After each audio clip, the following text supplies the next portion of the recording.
Hims.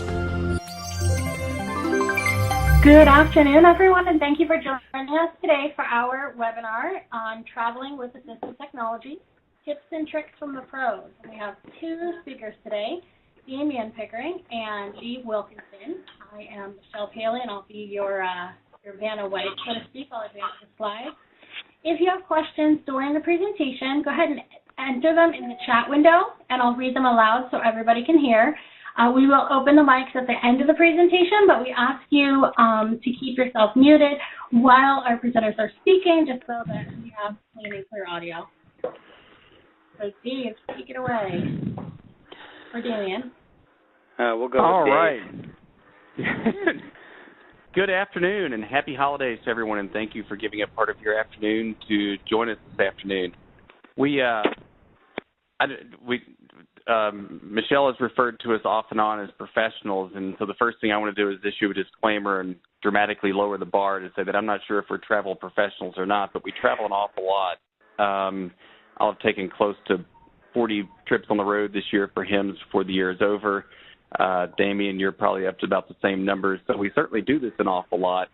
But considering some of the goofy not just a disclaimer, but apologies. You know, we'll be what passes for professionals today.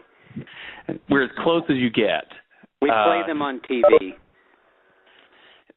So, and the other thing I want to make sure of is that you all realize that we're just scratching the surface. We're hoping this turns into sort of more of a dialogue of other people's tips and tricks, what you use to be successful. We've got a few things that we really like that we'll pass along, and then we'd love to hear from you as far as some things that you consider to be successful for your travel tips and tricks as well. So with all of that being said, to me, one of the coolest things that's happened in travel over the last year or so is the advent of tiles. And if anyone doesn't know what tiles are, they're little square pieces of plastic that you can put onto anything. I have my trusty suitcase sitting here with a tile on it. My tile is an older tile. It's about an inch square and a quarter-inch thick. Now they're a lot thinner and cooler and snazzier, but my current tile refuses to die, so that's what I get. Have to use it until it's gone. You can find out some more information about tiles at www.tile.com. I'm using my tiles with my Apple Watch. I find it more accessible than the iPhone. I do not know how accessible tiles are on the Android platform, but what I use tiles for most frequently are finding my luggage, whether it's on one of those little bends where it's been checked plain side or on a carousel where the bag is whizzing by. I get tired of my bag is navy blue, which is pretty close to black, which looks like all of the other bags that are on there. So my bag is set apart from all the rest of them when it starts to chirp at me. Tile communicates via Bluetooth with your phone and your Apple Watch. It does some really cool things in addition to just letting you know when your luggage is sailing by you. It can also tell you the last time that you saw it, so that if your bag didn't make a plane in a previous airport, your phone can probably tell you the last time that it saw that tile. There was a famous incident in the HIMSS office where my luggage didn't make it onto a plane, and they were delivering it to my hotel, and it went by the office, and my watch notified me that my luggage was zooming by the office at that given moment. And it actually did that through an email bit. If you don't see your tile, you can mark it as lost, and then have an email sent to you when your tile is quote unquote found, i.e. when it's back in range. But just to sort of give you an idea. Yeah, go ahead. Some other applications. I mean, occasionally, we end up in a hotel that doesn't have Braille on the door, and so leaving a tile, on your door or just inside your door, and you can go down the hall, and you can get your room to actually beep at you when you're in range. Do you want to mention also? I mean, there is a cost for these. Yeah, there is a cost. I got a thing in my inbox today where they were selling tiles for $15 a piece. So they're pretty affordable. They're pretty indestructible. I have a friend who has them sort of duct taped to her recycling bin so that, you know, when the guys come and the bin gets chucked half the way down the street, she can track down her recycling bin. I've known a friend that just for kicks had them on their guide dog's harness, and so the tile was going off as the dog was running around. Probably proof that there's too much time on our hands. But they're, you know, $15, $20 a piece, somewhere in there. And to just sort of give you an idea how this works, I'm going to start up my Apple Watch. While you're doing that, Dave, quick correction. The website is thetileapp.com, THETILEAPP.com. I went to tile.com last night, and it was not what I expected. So go to thetileapp.com. Awesome. What I did was actually Google tiles, and then I followed directions. Open tile. So I told my watch to open the Tile app, and now it gives me a list of my different tiles. I have one called Dawn's Stuff, which is my wife's suitcase. Dave's Skis, which are hopefully in the basement. And Dave's Luggage. We want to find Dave's Luggage, so I'm going to double tap on Dave's Luggage.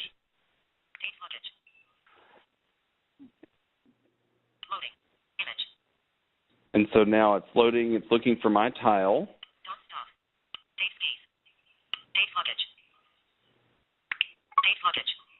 And now it gives me a find button.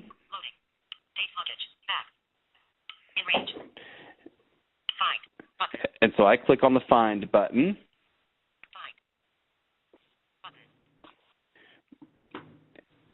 And in a moment, with any luck, there we go. Hey. And that little beeping you're hearing is the tile actually going off.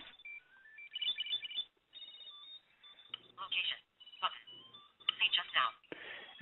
See just now. Look. Done. Button. Okay, enough of that. There we go. And so now I hit the done button, and the tile is and the tile is quiet.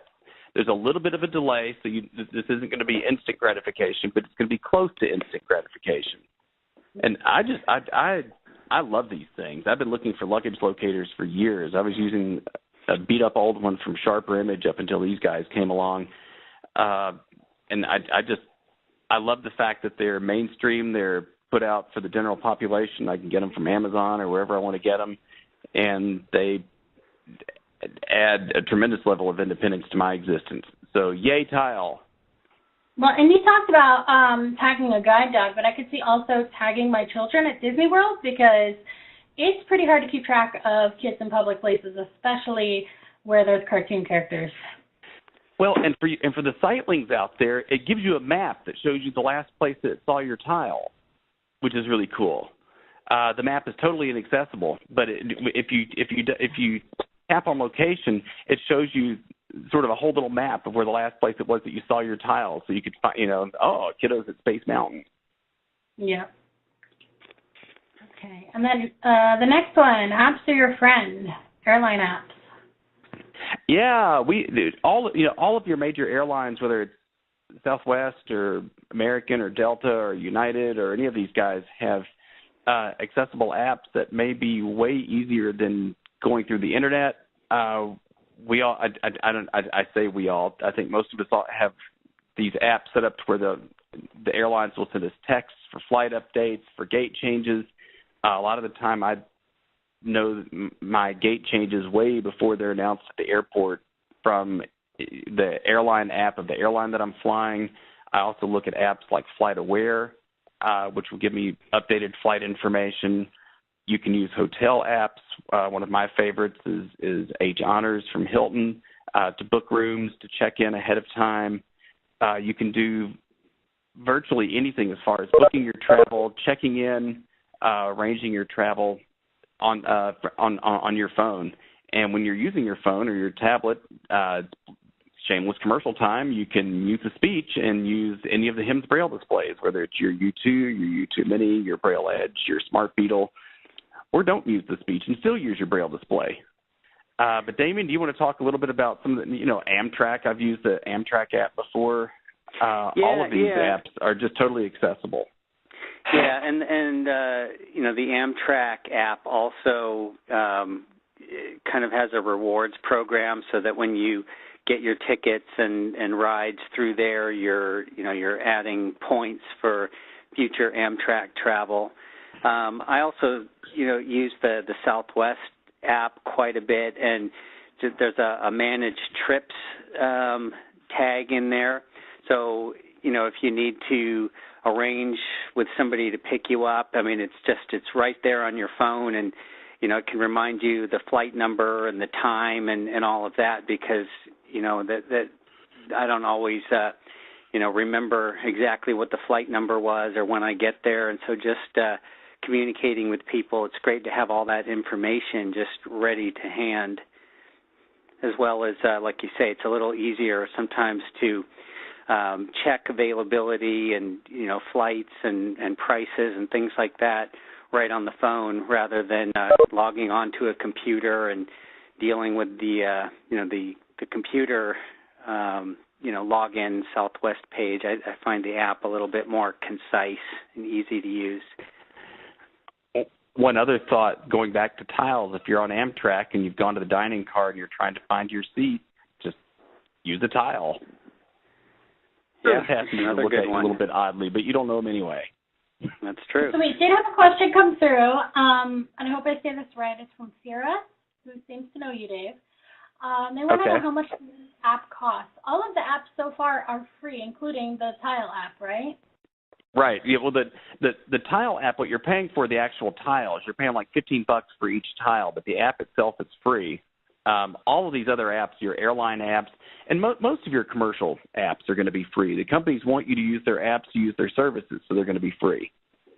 And did we describe the tile, Dave? Did we talk about the size and shape and all that, or? It's about an inch square and about a quarter inch thick, and that's the old tiles. Mine are the So Yesterday tiles from a year ago. Now they're like the thickness of a credit card. Okay, and then next and they seem up, to be pretty indestructible. Mine has gone on lots of plane flights and have survived. The next slide says red carpet at the airport. Yes, please.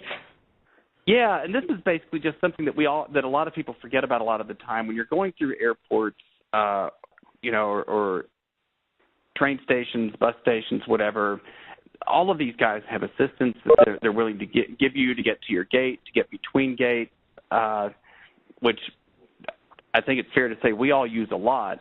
I can get to my gate here in Louisville, and I can get to my gates in several other airports that I travel a lot in. But I go to a lot of airports where I don't know where I'm going, or I'm trying to get in between gates in a hurry in big airports. And so you get assistance from the folks at the airport. And the big reason that we wanted to have this slide in here was don't forget to tip these folks. They're not making a whole lot of money. They're providing an invaluable service and getting us from one place to the next. These folks aren't airline employees. A lot of them are making minimum wage or not much better. So take care of them. They're helping you out, and we just wanted to give a plug that, tip for good service goes a long way. And you're liable to see some of these folks again, and they'll remember that you were the person that tipped them, and they'll be that much extra nice to you in the future. Yeah, and remember, it's not always just getting point to point, like to the gate or to baggage claim, or and to transportation and things. But there could be restaurants along the way where maybe you want to pick up a sandwich or coffee, or find a restroom, those kinds of things. So, especially if you have a lot of time between flights, there are things you might want to take advantage of. And I want to tell a quick story here too. So a lot of times they'll show up with a wheelchair, because you can ask for just a meet and assist is the term they use, but when you're actually booking your flights and tickets, it just says disability assistance, and so that in their world means wheelchair. So you can always just say, I don't need the chair, I just need a guide. But talk about times where you don't have a lot of time to make a connection. There was a time when I was making a connection in Chicago, and my original flight was delayed due to weather, and so we were, circling and circling and circling, and I should have had 2 hours between flights.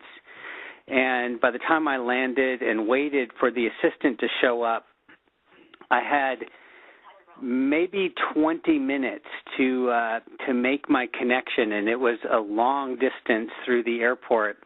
And the guy showed up with a wheelchair, and I said, we can probably go a lot faster if I get in that chair and you run, can't we? And he said, yep. And so I actually did take a ride in that chair, and he really just, whisked from point to point. And so, sometimes we got to do what we got to do to make those connections. So I just wanted to share that story. I kind of put my pride aside and took a ride. That's pretty entertaining. Didn't have anything to do with technology, but except the wheel, maybe. Except maybe the wheel. Yeah. Well, I'm glad you got there. There is also, just to emphasize, though, a lot of the time you don't want them to show up with a chair or whatever. Just tell them, ditch that sucker. You can follow them. You don't, just because they show up with it, you don't have to use them. I think it's probably safe to say Damien never has, other than his one time in Chicago. And you can. There's no shame in just saying, chuck that sucker over to the side. Now, other things, of course, when we are flying cross country, there are opportunities to get a little work done, or to catch up on pleasure reading. So, of course, we have our Braille Sense U2 devices, and we have our Blaze. Remember that there are power outlets usually at the gates, or sometimes there's charging stations for phones, and that again is a thing where the assistant can help locate you near an outlet. If you just say, I need to be able to charge some of my devices while I'm waiting, and I've got hotspots on my phone and whatnot, so I've been able to download some podcasts and things like that to listen to on the flight, and while I'm charging my devices. So that's pretty handy too. Well, and once you get where you're going, I'm sorry, go ahead. If you really want to make friends at the airport, I have a plug, and it has 5 USB ports. So if you find that there are a bunch of people waiting for a plug, you can become the most popular person at the gate if you've got one of those with you. And you might be able to trade power for assistance, which will give you power. Very true. That's true. And once you get where you're going, I'm sorry. Oh, finish your thought. Oh, no, I was about to move on to the whole Uber versus Lyft bit. Oh, perfect. And sort of talk, once you get there, you obviously can take cabs, but a lot of us now are using Uber and Lyft. Both apps are extremely accessible. There are various cosmetic differences between the two. One notable difference between the two is that Uber does not have a part of the app where you can actually tip your driver, which again, if they're providing outstanding service, getting your giant trunk stuffed with all of your stuff that you can't live without out of the back of their car, a couple bucks. Whereas Lyft will actually let you add that into the cost of the fare on the actual app. Uber doesn't do that. They certainly don't discourage you from giving a tip to a driver, but it's going to be in cash. One of the things that I really like about the Uber app is that you can text an approximate time of arrival to someone. So you can, if I'm going somewhere that I've never been before, I can send you can text your ETA right from the app. Someone knows to look for you, stick their head out, make sure you go to the right building, all that kind of stuff. But the apps are both very accessible. You can on both apps you can track your car as it's coming to you. If you have your photo in the app, the driver can see you so that they know what you look like, since if you're like us, you're not going to be seeing them. We've just found them to be, the receipt is emailed to you. They're both quite wonderful apps. I don't know anything else really to say about them other than that they've been a tremendous help in being able to get from place to place. I would add that it's not a matter of either or. I have both on my phone, and there are certain situations where maybe one might not be available, or one app might be in the process of updating, or there could be technical difficulties. Or sometimes, like Uber has what they call surge pricing, where demand is off the charts, and so it may, suddenly a trip that might cost you $15 is now costing you $30, and so that's where it could be, helpful to have an alternative.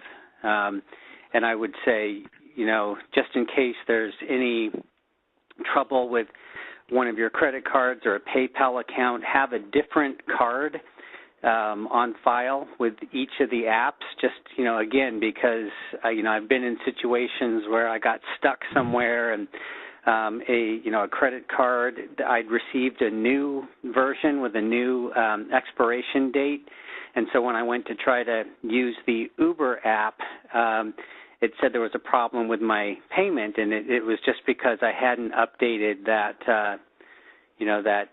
new credit card that I'd received. So having backups and alternatives is really helpful when you're traveling, because you just never know when some goofy stuff might happen. One side note on that, we would include canes in that. I think Damien and I have both had canes that broke when we were on the road in the last year. So one of the backup things that I am never without now is a cane. Yeah, in the last week that happened to me, in fact. But luckily, one of the places that I was visiting was the Center for the Blind in Salt Lake City, and I was able to just buy a new cane, so that was perfect. And one of the ways that we were able to find the Center for the Blind, this goes down as one of the greatest segues in history, is by using GPS. Aha, there you go. How was that for awesome?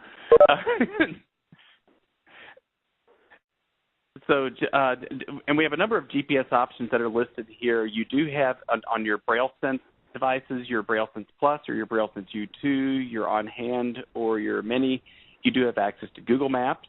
For Google Maps, you do have to be able to have access to a hotspot, but you do have a built-in GPS receiver so that you can use Google Maps right on your BrailleSense. We have a number of apps that are listed here on for your iPhone, whether they're Blind Square, Seeing Eye GPS, my new personal favorite, Nearby Explorer, which APH just came out with for the iPhone, that also has a really nice Android app. And one of the things I like about it is that I find it to give you the most accurate, up-to-date live information about transit stops, so that I know if my bus is going to be late, that type of stuff. So that's a shameless plug that they now owe me for. But GPS, I've been using GPS in one form or another since the late 90s, and it's one of the things that have just become ubiquitous now. They're just part of what you've got. And I still find it tremendously entertaining to sit in the back of a cab or an Uber or a Lyft and mute the speech and look at GPS on my Braille display and tell the driver, oh, yeah, turn right up here. It's just fun to play with people's heads. And even if you don't have one of the kind of the more blind-friendly apps, I mean, just the regular maps on the iPhone actually can be pretty handy. I mean, you can ask Siri, where am I? And, you'll get a location, but you can also get directions from, where you are to, a restaurant or a location or a Starbucks or something like that. We really need our coffee at HIMSS, and so we're always able to find a coffee place nearby. And in case we're looking for coffee in our hotels, this again falls into the fantastic segues department. We can use our Blaze ET or EZ or KNFB reader or any of a number of scan and read apps on our phone if we happen to be looking at the coffee packets in our hotel that we found through GPS to determine if the coffee is regular or decaf. So all of the scanning apps, whether you're using your Blaze or your iPhone or your Android device, the ability just to be able to have a tablet or a phone or a handheld device and scan just all the stuff that's in a hotel room, those little exit warning signs that are on the door, the menus that are on the desk, the coffee packets to determine if they're regular or decaf. Your scanning apps can be totally invaluable for those. And also the little sign that you hang on your door that says "Do not disturb" or "Maid service requested." That's an important thing to get right. Yeah, because they're on the same side. Right, so that's helpful. I mean, if you don't want somebody coming in, or if you do want somebody to come in, because those signs they're identical. So.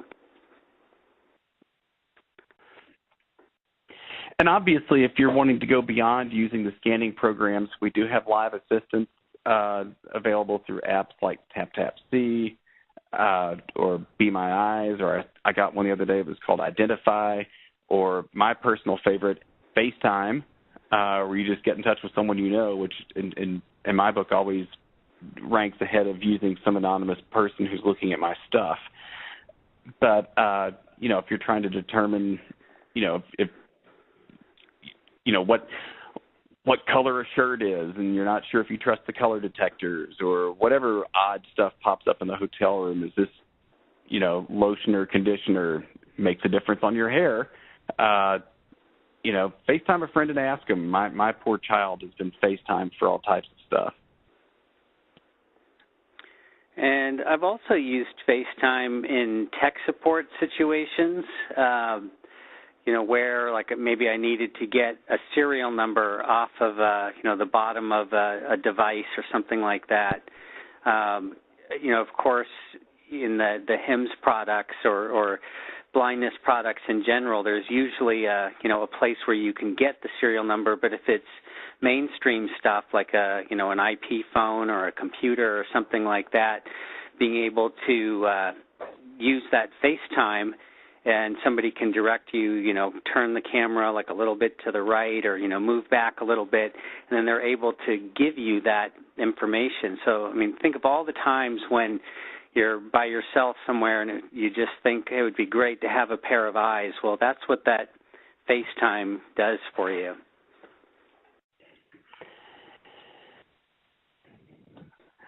I don't have a really great segue for going into the whole photos bit, but we did want to point out that and I don't have experience doing this with Android devices, but on your iDevices, the cameras are really quite accessible. They can tell you if you've got a face in focus, if it's the center or the left. They can help you zoom in on objects to actually take pretty good quality pictures and videos. And we have listed here a book that I read a couple of years ago that helped me out a lot as far as just sort of getting a grip on what the optics were capable of on iDevices. The book is a year or two old at this point, but it's still an amazing resource by Judy Dixon. It's a book called Get the Picture that's available from National Braille Press.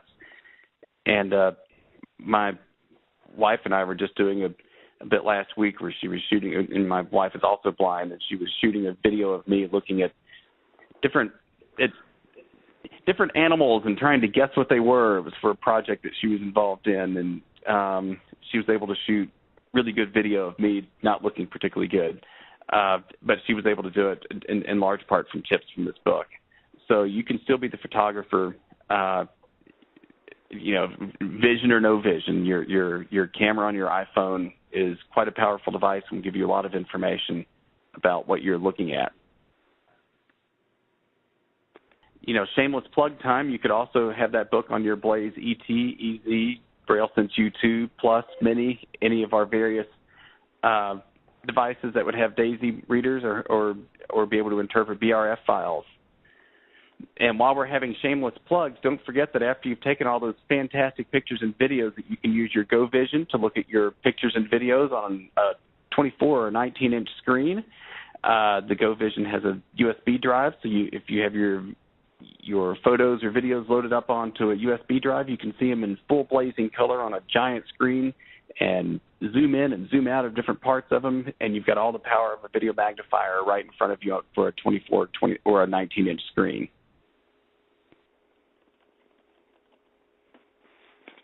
There we go. And Damien, and if you know, I'm going to have you talk about audio recordings more than me. I've used Pocket Recorder a little bit, but you've used it more than I have. Yeah, this is. I mean, of course, it's often time for us. I mean, I will document things not so much by photos because I can't see, but it's nice to be able to record certain things. Sometimes just a little conversation with friends or something like that. But meetings, different things like that. This can be a great way for us to document stuff to refer back to. So, of course, on our Blaze product, we do have a really nice recording app. There's a built-in microphone. You can also plug in a stereo microphone and get stereo recordings. The Blaze allows you to set the recording quality. So obviously, the higher quality recording is going to take more memory. There's 12 gigabytes of internal memory on the Blaze. Or you can also set it so that your recordings are saved to an SD card, which would give you a lot more recording space, and you could then, set higher quality recordings. There are various things on the iPhone that you can record, but our friends at Sweetman Systems created an app. It's I think $10 called Pocket Recorder, and it's very accessible, very easy to use. The documentation is built right in, so you can read the little manual.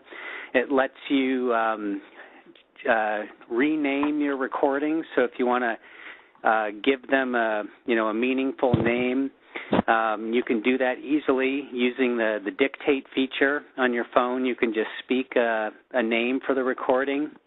It also makes it very easy to put your recordings in Dropbox to share with other devices and other people. So that's definitely something I would recommend pretty highly. And again, there are microphones that plug into the iPhone. I got one called Blue Mikey, and it's a very portable but powerful microphone. So I'm extremely pleased with the ease of use of the Pocket Recorder app and the quality of the recordings. And I think it's MP4 or something like that. But the format that the iPhone records in is something that you can use on all your devices. So you could play them on the Victor Stream, on your computer, on your U2, on a Victor Stream. I mean, any of the devices that you might have, you could use those recordings, and they would work for you. So I've got a couple of questions in the chat window. The first, well, it's second, but I'll take it first because I think it's probably easier to answer. Does the voice memo app on the iPhone work as well? It works. I find it to be a little bit more kludgy. You just have to go through more steps. I don't quite, without pulling them both up and sort of analyzing why one is easier than the other. The voice memo app is certainly a decent app. It's what we used for years. I just find the Pocket Recorder to be a little bit snappier as far as the general operation. There are fewer buttons to hit and click and all that type of stuff.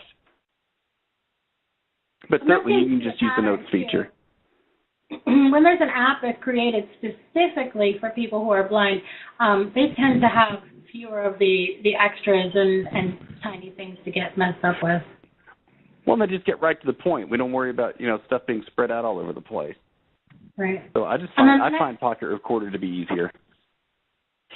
The next question is, I don't have a Braille device except for the Focus 40 Blue display from Freedom Scientific and the Braille Light Millennium 20. What are some great GPS apps for my iPhone? The ones that we have listed here are Seeing Eye GPS from Seeing Eye and the Sendero group, Nearby Explorer, which is from APH, Blind Square. I've also used an app called Around Me a decent amount, but those three would be a good place to start, or any one of those three would do very well for you. And obviously you would have your Focus hooked up to your phone, and then just use your phone for the GPS program. There's another thing that Sendero does that I think is, maybe just $5, and it's not a full-fledged GPS, but it's just called, is it What's Around or Look Around? And yeah, Look Around. Yeah, so you can just shake your phone, and it will it'll tell you like what street you're on, what address you're near, and then you can also have it give you like the points of interest that are on that block that you're on.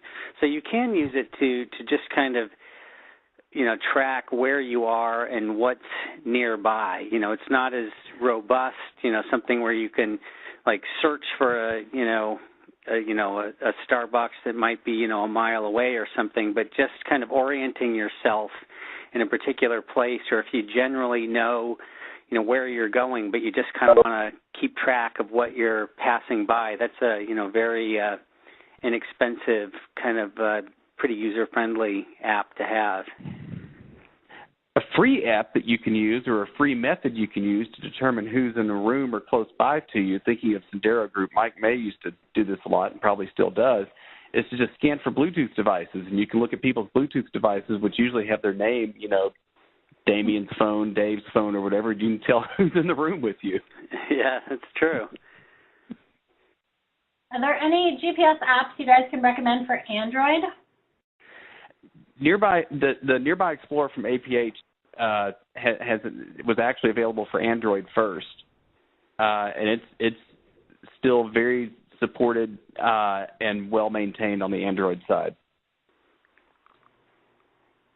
It is the only one that I've used in an Android environment, so anything else would be pure hearsay.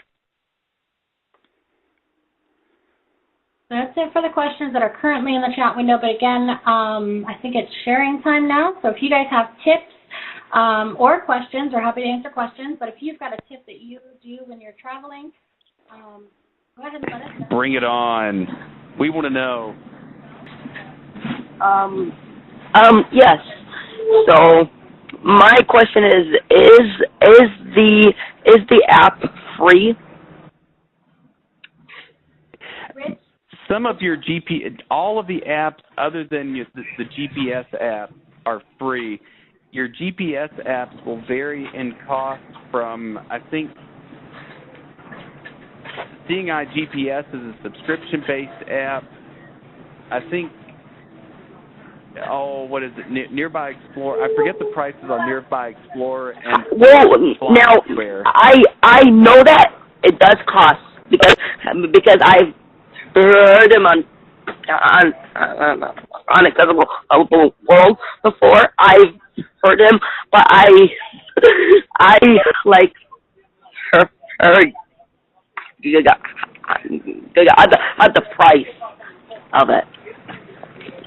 I would just look at the App Store for the most updated price. A lot of these guys have had sort of Black Friday, Cyber Monday sales, and so even if I could quote the price, it's liable to have changed. So I would just go to the App Store and see what the current price is. Okay. Okay. Thank you. Thank you. You're welcome. Okay. And then one tip for people, whether you're have a disability or not, there's that TSA PreCheck, which requires some foresight. You have to apply and get fingerprinted and basically go through a background check in your hometown through the government. But once you've got that, it's a little bit easier to get through security, and it might help you at least kind of eliminate one hurdle on the way in anyway. Although you're right, although I'll point out a downside to that. What I've found with TSA pre-check is that even when I'm pre-checked, they still end up ransacking my bags because of the Braille devices that are in the bags. They still throw them off, and it doesn't end up saving me as much time, a lot of the time, as I wish it did. So if you're going to be traveling with any assistive technology, pre-check may not be as streamlined as you want it to be. And then another question, I'm not sure what they're asking about, but they said, how about Nearby Explo, which I think is supposed to be Nearby Explorer? Nearby Explorer. We love Nearby Explorer. It's a great app. It's available in the Google Play Store, the iTunes. It is not free. And it's not expensive. It's I forget what it runs.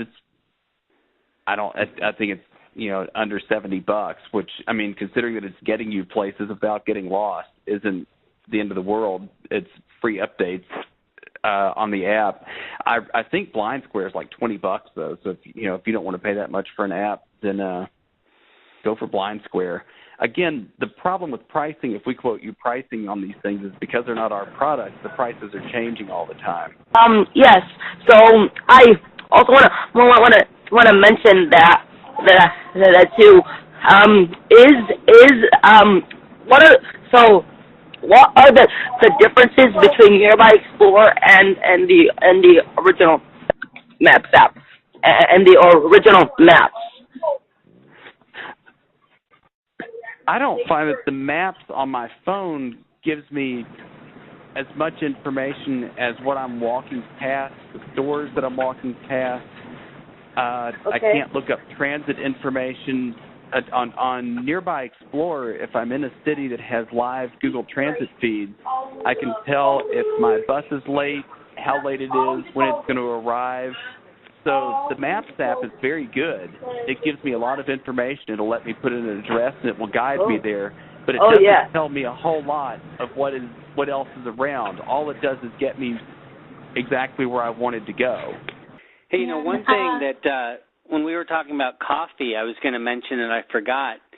At these different coffee places now, they've started giving you little plastic coffee plugs that plug up the little hole at the top of your coffee.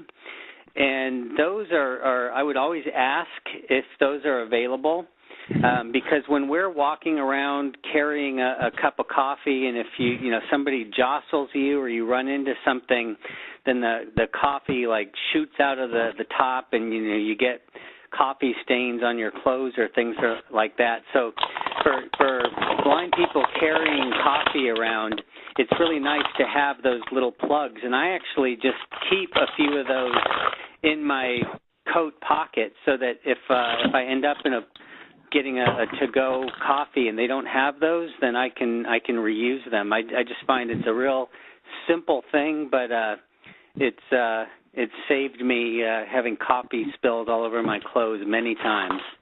And what I hate about spilled coffee even worse is that it deprives me of at least one swallow of coffee that I could have otherwise had. Yeah, there you go. Those sips of coffee add up. Yeah, and so again, things like the airline apps and hotel chain apps and things like that are free. So there's a lot of free apps out there. The Tile app that we talked about, the app is free, but you do have to pay for the little tiles that you use with it.